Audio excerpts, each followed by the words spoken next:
نبی کریم صلی اللہ علیہ وسلم نے جس پرفتن دور کے اندر آنکھ کھولی نا، اس پرفتن دور کے اندر حضور کی غلامی کے اندر آنا انتہا درجہ مشکل ترین عمل تھا،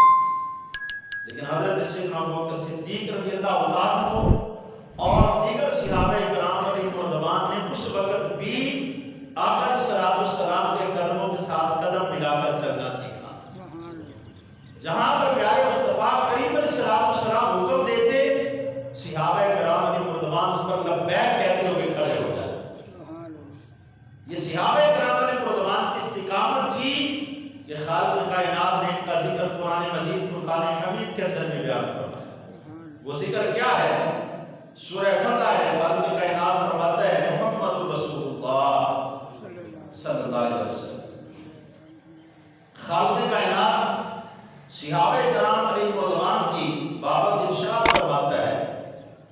کہ محمد صلی اللہ علیہ وسلم اللہ کے رسول ہیں، اور آگے کیا ارشاد فرمایا والذین معه اشداء علی الکفار،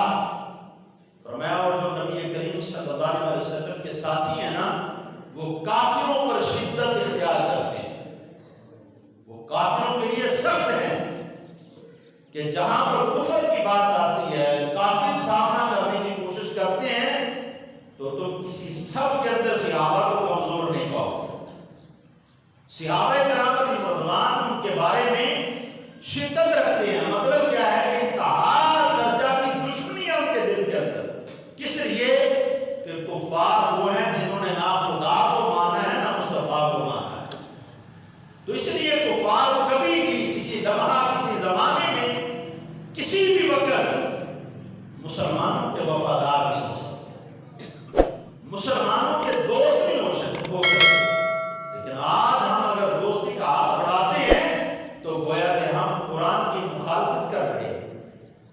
صحابہ کرام علیہ رضوان کا وتیرہ تو یہ نہیں تھا، ہاں ان کے لیے امن اس وقت تک تھا جب تک وہ امن کے داعی رہے، جب تک انہوں نے امن چاہا، ان کی خواہش رہی کہ ہم امن قائم رکھیں، تو مصطفیٰ کریم علیہ السلام نے ان کے لیے تلوار نہیں اٹھائی، لیکن جب وقت آیا تلوار اٹھانے کا تو آقا علیہ السلام سب سے پہلے آگے چل رہے ہیں، کس لیے؟ تاکہ کائنات والوں کو پتہ یہ چلے امن اس کے لیے ہے جو امن کا خواہاں ہو، جو امن چاہتا ہو، اور جو امن کے لائق نہ ہو اس کو امن دینے کی ضرورت نہیں ہے۔ سلامتی تو اسی کے لیے ہے جو اسلام قبول کرتا ہے، جو اسلام قبول نہیں کرتا اس کے لیے سلامتی نہیں ہے۔ آج کچھ لوگ اس بات پر بھی اعتراض اٹھا دیتے ہیں، میں کوئی مولوی تھے قوم کو پڑھانے کی کوشش کرتے ہیں، ایک جہاد کا درس دیتے ہیں، ایک کافرہ دے لڑن کا درس دیتے ہیں۔ حضور نبی کریم صلی اللہ علیہ وسلم نے کافرہ دے پیرا تلے چادریں بچھائیاں، میں کہتا ہوں یہ روایت تو تم نے ایک پڑھ لی کہ نبی کریم صلی اللہ علیہ وسلم نے کفار کے قدموں کے نیچے چادر بچھائی ہے، تو کیا نبی کریم صلی اللہ علیہ وسلم غزوات کے اندر تلوار لے کر نکلے ہوئے تمہیں نظر نہیں آئے؟ کیا آقا علیہ السلام نے کفار کے خلاف جنگ نہیں کی؟ وہ روایات کہاں رہیں گی؟ آقا علیہ السلام کا امن اس وقت تک تھا جب تک وہ امن کے لائق رہے، جب انہوں نے اسلام کی مخالفت کرنا چاہی تو رسول اللہ صلی اللہ علیہ وسلم نے ہر میدان کے اندر ان کا محاسبہ فرمایا، ان کا مقابلہ فرمایا ہے، ان کو قتل کیا ہے، صحابہ کرام علیہ رضوان نے قتل کیا ہے، کس لیے کہ کفار کے لیے تمہارے دل کے اندر نرم گوشہ نہیں ہونا چاہیے۔ جب مدینہ المنورہ کی ریاست بنائی گئی اس وقت حالات کیا تھے؟ فرمایا جو تم میں سے کفار ہیں اگر تم امن کے ساتھ رہو گے تو تمہیں امن ملے گا۔ سادہ لفظوں میں وہ معاہدے پیش کر رہا ہوں آپ کے سامنے۔ فرمایا اگر تم اسلام کی حدود کو ٹچ کرنے کی کوشش نہ کرو گے تو تم امن کے اندر رہو گے، اسلام کے ساتھ چھیڑ چھاڑ نہ کرو گے تو امن کے اندر رہو گے، مسلمانوں کو نہ ستاؤ گے تو امن کے اندر رہو گے، مسلمانوں پر ظلم نہ لاؤ گے تو امن کے اندر رہو گے۔ اگر تم اس کے مخالف چلتے ہو کہ اسلام پر بھی حملہ کرتے ہو، اسلام کے حدود پر بھی حملہ کرتے ہو، حتیٰ کہ مسلمانوں پر بھی حملہ کرتے ہو، تو پھر یہ نہ سوچنا تمہارے لیے امن ہوگا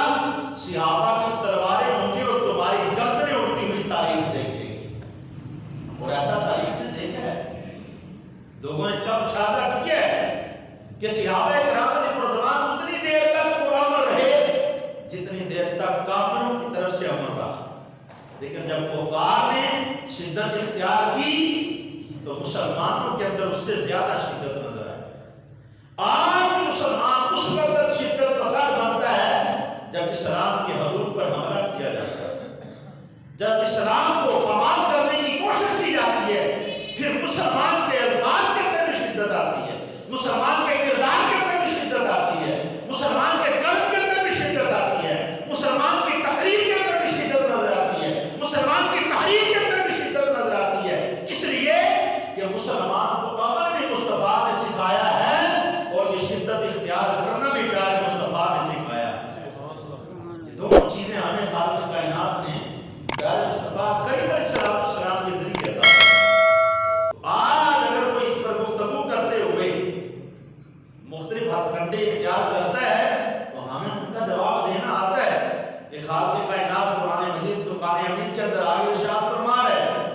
رحماء بینہم، اگر ان کے دلوں کو پرکھنا چاہو کہ صحابہ کے دل کیسے ہیں، اگر ان کی نرمی کو پرکھنا چاہو کہ ان کے اندر نرمی کتنی ہے، اگر محبت کو پرکھنا چاہو کہ محبت کتنی ہے، اگر ان کی رحم دلی کو پرکھنا چاہو کہ کتنی ہے، تو پھر دیکھنا کہ ان کے آپس کے معاملات کیسے ہیں۔ رحماء بینہم، فرمایا یہ تو آپس کے اندر رحم دل ہیں، ایک دوسرے کے خیر خواہ ہیں، ایک دوسرے سے محبت کرتے ہیں۔ اگر ان کی محبت کو دیکھنا چاہو، ان کی محبت کے معیار کو دیکھنا چاہو تو پھر دیکھ لینا کہ جب ہجرت کا معاملہ آیا تو صحابہ نے کیسے کیسے جانثاریاں پیش کی ہیں۔ جب معاملہ آیا نا ہجرت کا، جو لوگ مکہ المکرمہ سے مدینہ المنورہ آئے، صحابہ کرام علیہ رضوان نے ان کے لیے کس طرح جانثاریاں پیش کی ہیں۔ فرمایا ایک مکان میرا ہے اور دوسرا میں نہیں رکھوں گا بلکہ میں تمہیں دے رہا ہوں، اس لیے تم میرے مسلمان بھائی ہو۔ اور پھر اگر کسی کے پاس زمین ہے، کہا یہ میری اکیلے کی نہیں، اگر مصطفیٰ کریم علیہ السلام نے تمہیں میرا بھائی بنایا ہے تو پھر تم میرے بھائی ہو، یہ آدھی زمین میری ہے آدھی تمہاری۔ صحابہ کرام علیہ رضوان کی جانثاریاں آپس کے اندر تھی کہ مسلمان کا خیر خواہ ہو سکتا ہے، کبھی بھی کافر کا خیر خواہ نہیں ہو سکتا۔ کافر کے لیے خیر خواہی، اس کے لیے امن صرف اس وقت تک ہے جب تک وہ امن کا داعی رہے